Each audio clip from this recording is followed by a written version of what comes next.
most people struggle with writing good overrides for the equals method in the subclasses that preserve the equals contract while still taking advantage of the object-oriented abstraction.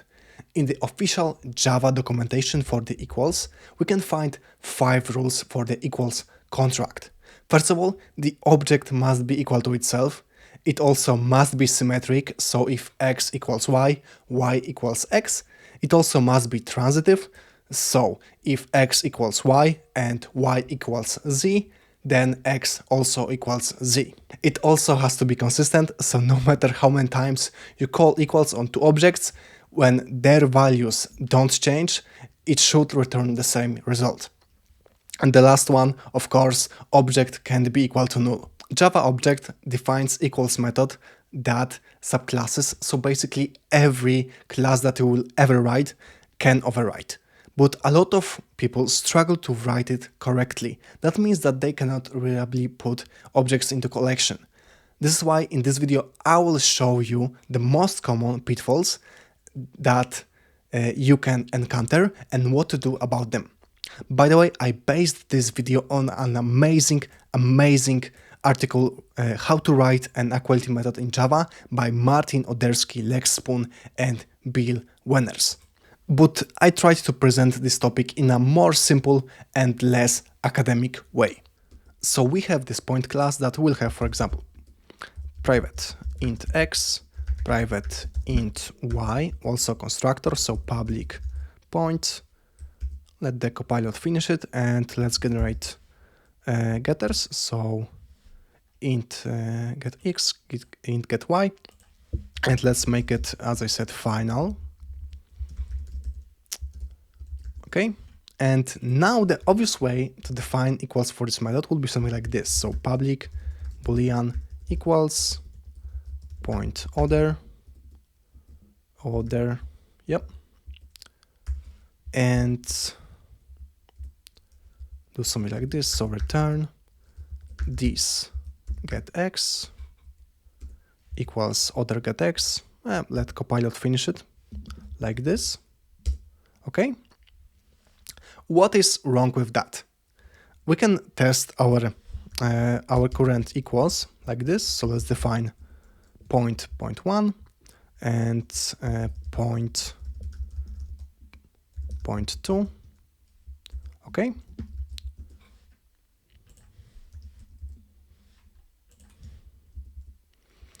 And maybe third point 3. Okay. And let's check out. So point 1 equals point 2, and also we should check out south point 2 equals not point 3 but point 1. Okay, if we now run this program, Gradle run. We have to wait a second before Gradle initialized, and both of these cases equal true, which is to be expected. But what happens when we try to, for example, add something to our collection? So, for example, we can define a hash set, points, new hash set, and points at point 1. And south points contain point 2. What will happen if we do this? Because point 1 and point 2 are equal to each other, right? So let's run our program again and see what happens. And it's false for some reason. The situation will become more clear if we create alias for point 2. So let's define object alias for point 2 equals point 2, yes. And now let's compare. So south point 1 equals not point 2 but alias for point 2. And what will happen now if we run our program? we also get false, even though that returned true before, right? Because this is the same object. Not exactly, because the problem is we haven't actually overridden the equals method. If you are like seasoned in Java, you know that's the basic stuff, but I had to do it. So, and this is because we used wrong type in the method signature, and because of that we didn't actually override the equals method from the object, and instead created overloaded alternative for the equals method. So here, when comparing point 1 and point 2 alternative, sorry, not alternative, but alias, we used not the overridden equals from the object, but the default equals from the object class. So it simply compared the identity of the object. We can actually check how that looks like, how the implementation looks like, if we go to the definition. So yeah, go to definition and we see that it's just a simple comparison. So we can actually fix that by simply adding override here and changing the signature to use object. And obviously we need to now do kind of bigger fix. So let's do boolean results equals false, and if other is instance of point, we can go point that equals yep, and result equals this get x, yep, and now we just return result. That's one way to do it, and it should be actually fine for the basic class like point. But if we run our program right now,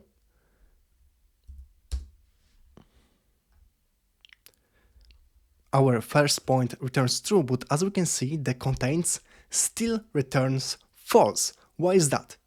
Actually, sometimes it might return true if you play around with the values. The problem is we changed the equals, but we didn't override the hashcode method.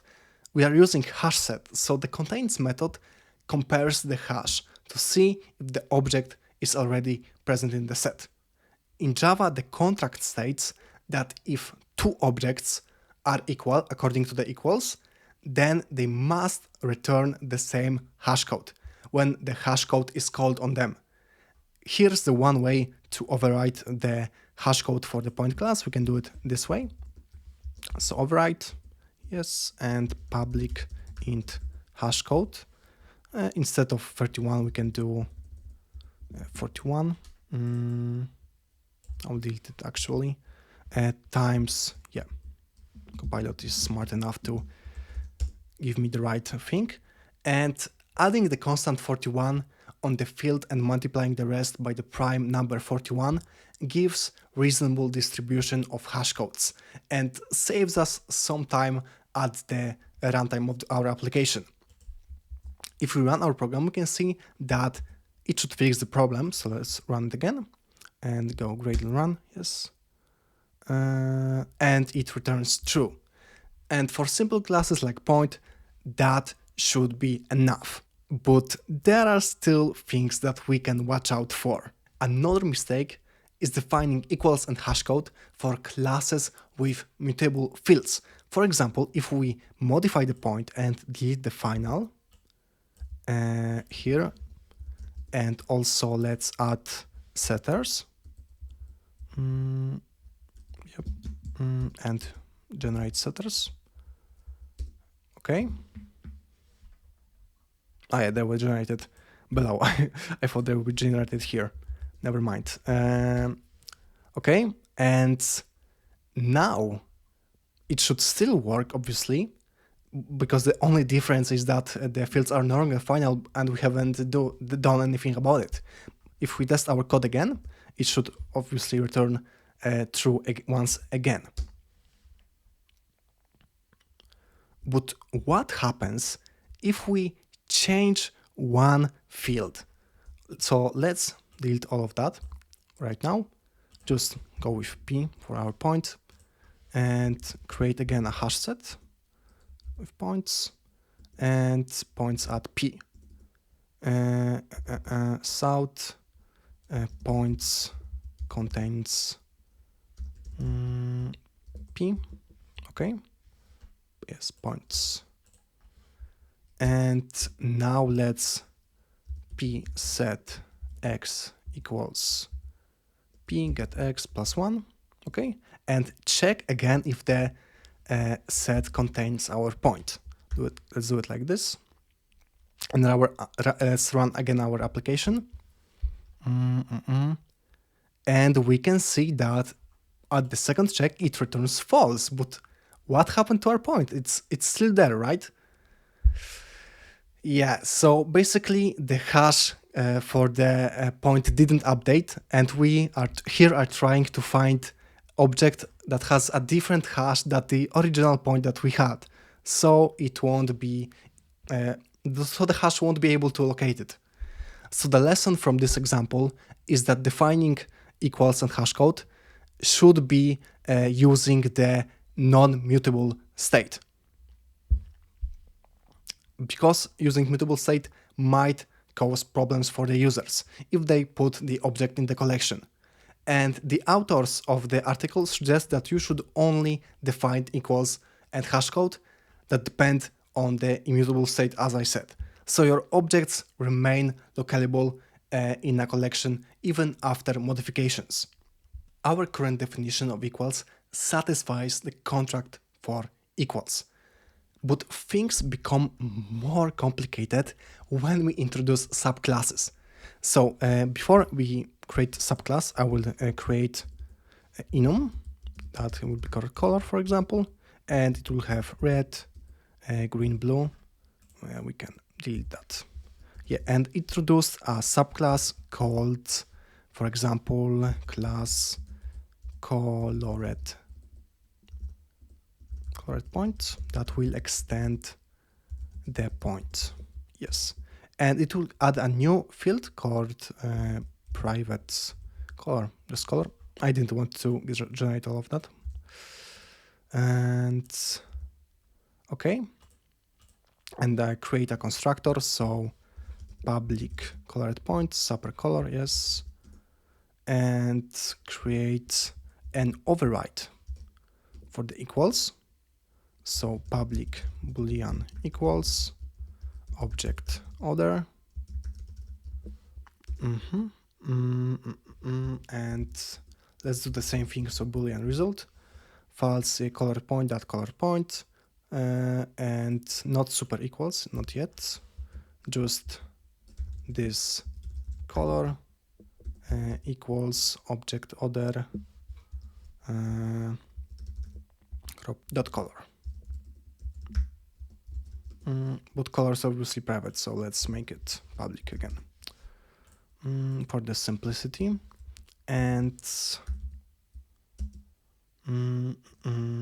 super equals that. Okay. Of course, not other, but that. Yeah, I was looking at my notes and I got that my mistake. Okay. At first glance, it seems okay, but when we compare point and colored point, for example, we can do it like this. So let's delete all of that. Just leave. I will leave only point and delete that. I will create colored point. Okay, make it red, for example, and let's now compare them. South point equals colored point. Okay. Colored point equals point. What happens now if we run our program?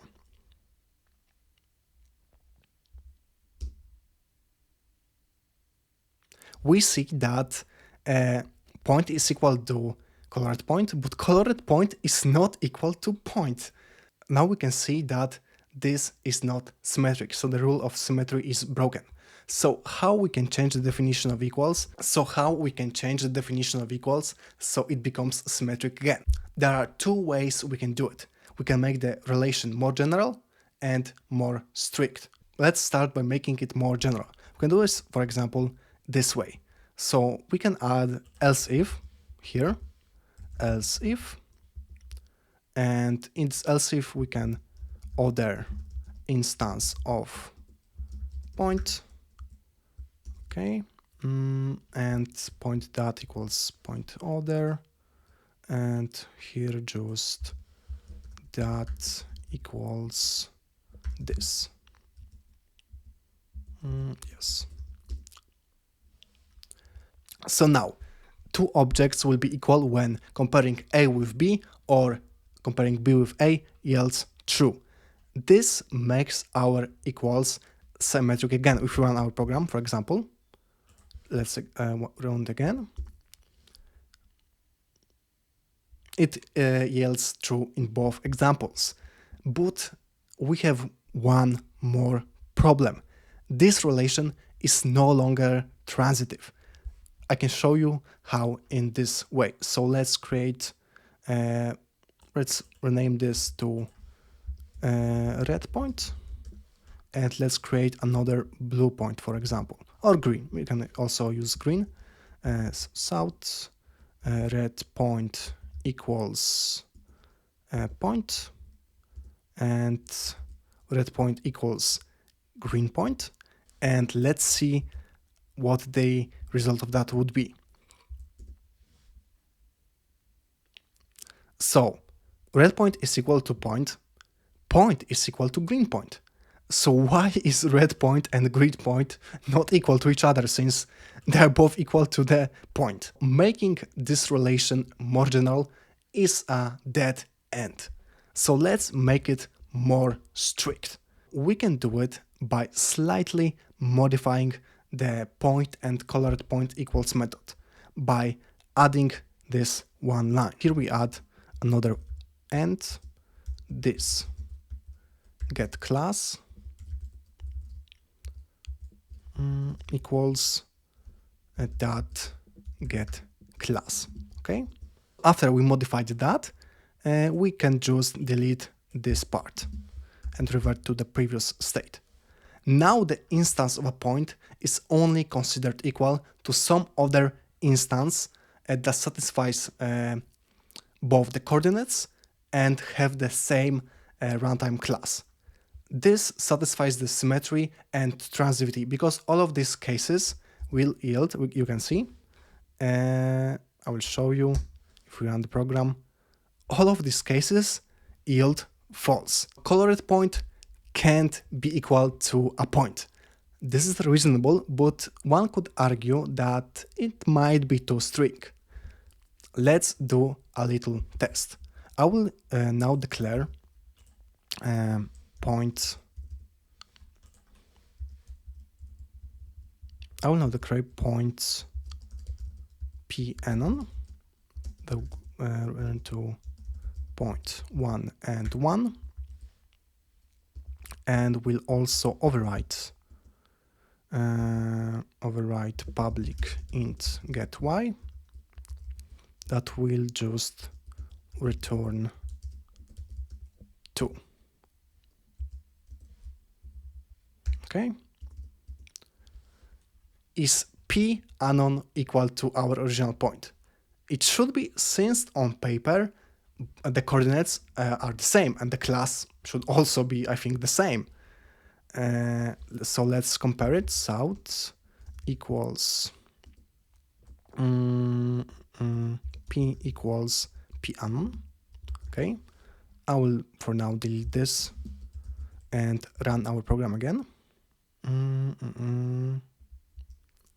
Okay. And we get false. This is because at runtime classes of p_anon and p are different.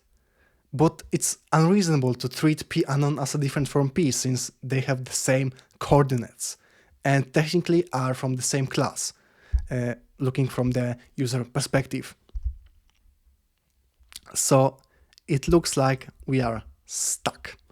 But actually, there is a way out of this, but it requires defining one more method. The idea is that as soon as a class redefines equals and hashcode, it should also explicitly state that the objects of this class are never equal to objects of some superclasses. That implements a different equality method. So we should add to both classes can equal method that will look like this. So I will also add here public boolean can equal, okay, and return other instance of point, okay, and here we will override this public boolean can equal, and okay, that's fine. So now